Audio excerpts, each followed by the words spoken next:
Mga ka-idol, flex ko lang po to sa inyo ang ating menu for today mga ka-idol.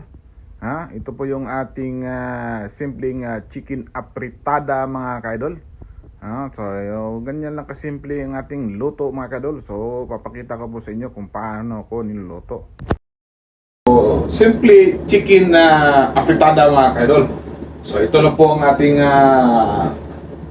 maipabot po sa inyo ang ating menu for today. Tara mga kadol, samahan niyo ako. So ipapakita ko po sa inyo kung paano ko niluluto mga kadol. So simpleng pamaraan lang mga kadol. So as usual lang po yung ating procedure kung paano tayo niluto. Kung anong nakita niyo sa iba kong mga video ay ganun lang po ang ating procedure. Pero yung manok minanarinit po natin mga kadol. So bago natin siya ilagay po sa ating lutuan. So ganyan lang ka mga kaidol. So imikos-mikos natin mga kaidol para ma-mix siya. Naglagay tayo ng tomato paste mga kaidol. So kalahati lang po ng pack ng tomato paste natin nilagay. So grind black pepper. Ito na po mga kaidol yung ating niluto. So nag-add din ng soy sauce mga kaidol. Sundan lang po nyo, naka-plus po sa screen ng aking mga nilalagay diyang mga ingredients. Kung ano lang ang available natin mga kaidol, pwede na. So naglagay tayo ng water from Pasig River mga kaidol. Lagi tayong kumpuhan ng tubig doon sa Pasig River. Masarap yun mga kaidol. Labi nung lumulutang doon. Okay. So ganyan lang mga kaidol. So naglagay tayo ng potatoes. Yung potato ko mga kaidol, design na lang po natin kaunti at simple slice natin yung bite size lang mga kaidol. Ipantay lang po natin doon sa laki ng ating ipantay lang po natin sa laki ng ating slice sa manok. Ganyan lang mga kaidol para may dekorasyon ng konti mga kaidol. So imikos natin uli mga kaidol. Takpan natin, palambutin muna natin yung ating carrots at saka yung potato. So naglagay din ng ating ibang sangkap mga kaidol. Importante na pasarapin natin mga kaidol para matuwa naman tayong kumakain. Basta lagi lang may kasamang pagmamahal sa ating pagluto mga kaidol ay talagang mapalaban tayo sa kainan. So ganyang simpleng pamaraan sa pagluto. So pag tayong magluto ayusin natin mga kaidol. Okay, nag-plating sa po tayo. Okay, patapos na mga kaidol, bakbakan na sa kainan mga kaidol.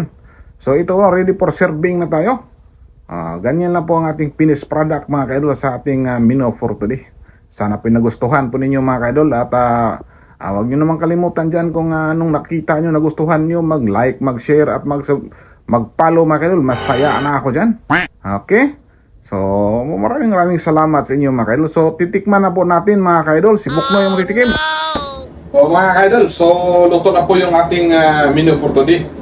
So simple chicken apritada mga kaidol. So ito na po ang ating maipabot po sa inyo ang ating menu for today. So tikpan natin mga kaidol kung patok bang lasa sa ating chicken apritada. So dito muna tayo sa patatas mga kaidol. Tikman natin. Bismillah. Ayos na mga kaidol. Patatas pa lang pala doon. Ulam na. Ganyan lang po kasimple ang ating luto mga kaidol. So sana po ay nagustuhan niyo.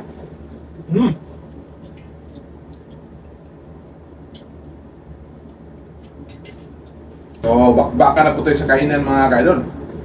So ipapakita ko lang sa inyo. So sana ay gustuhan niyo at huwag niyo kalimutan na magbakas ng comments mga kaidol sa ating video para may balikan po tayo.